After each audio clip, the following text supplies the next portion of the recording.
પુરા ગામના સરપંચ છું મહેન્દ્રભાઈ મોહનભાઈ બારિયા। અમારે પુરા અંબાવ છુવાવી વસાવટ બહુ નારાયણ તકલીફ પડે છે। પાણી ભરાઈ ગયું છે તો સ્કૂલમાં છોકરાઓ જઈ શકતા નથી, 108 આવી શકતી નથી। કોઈને દૂધ લેવા જવું, કોઈને શાકભાજી લેવા જવું હોય તો ઘણી તકલીફ પડે છે। તો સરકારને મારે એટલી જ નમ્ર વિનંતી કેન્દ્ર સરકારને કે આ નારું વહેલી તકે દૂર પાણીની સમસ્યા દૂર કરે, એ જ અમારી માંગ છે। આ કાળે છે પછી પાણી ક્યાં જાય છે? પાણી તો અહીંયા બાજુમાં ગટરમાં જ જાય છે, કોઈ નિકાલ જ નથી પાણીનો। થોડોક બી વરસાદ પડે તો નારું ભરાઈ જ જાય છે।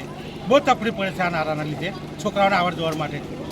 તો આજે સવારે દૂધ ને લેવા માટે બહુ તકલીફ, કોઈ જઈ શકતું જ નથી અહીંયા રહી। નોકરી ધંધાવાળા નહીં જઈ શકતા। આ વાહન બંધ પડી ગયા છે, ટ્રેક્ટર બંધ પડી ગયા છે, બાઇકો બંધ પડી જાય છે। એટલે સરકાર મારે એટલી નમ્ર વિનંતી કે આ પાણીનો જલ્દીથી જલ્દી નિકાલ કરે।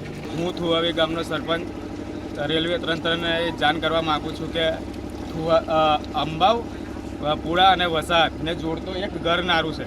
એ ઘર નારાની પાણી રોજ બરોજ ગમે ત્યારે પાણી વરસાદ પડે એટલે પાણી ભરી જાય છે। એને નિકાલનો કોઈ રસ્તો છે નહીં। નિકાલ કરે છે તોય પાણી છતાં અંદરથી બહારથી હોય પાણી પાછું અંદર આવીને ભરાઈ જાય છે। લગભગ છાતીપુર પાણી છે અત્યારે। હવે એનો કોઈ નિકાલ છે નહીં। કોઈને દૂધ લેવા જવું હોય, કોઈને 108 બોલાવી હોય, છોકરોને સ્કૂલે જવું હોય, ટ્યુશન જવું હોય તોય કોઈ એનો નિકાલ છે નહીં, કોઈ બીજો રસ્તો છે નહીં। વૈકલ્પિક રસ્તો આપવા રેલવે તંત્રને માંગ પહેલાં પહેલી તો।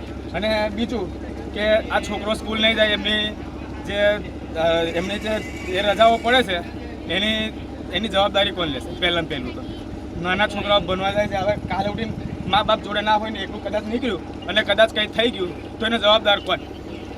એટલે રેલવે તંત્રને એટલી માંગ છે કે ભાઈ અમારે વહેલામાં વહેલો આ પાણીનો નિકાલ કરે, કાં તો કોઈ બીજો રસ્તો અમને આપે। ઉપરથી રસ્તો આપે, 4 મહિના ચોમાસાને લીધે ઉપરથી રસ્તો આપશે તોય ચાલશે। અમે સમજી વિચારીને છરકીશું તમારી રેલવે પર, બરાબર છે? એટલે રેલવે તંત્રને એટલી માંગ છે કે ભાઈ રસ્તો અમને ગમે ત્યારે ગમે તે રીતના ગમે તે રીતે અમને રસ્તો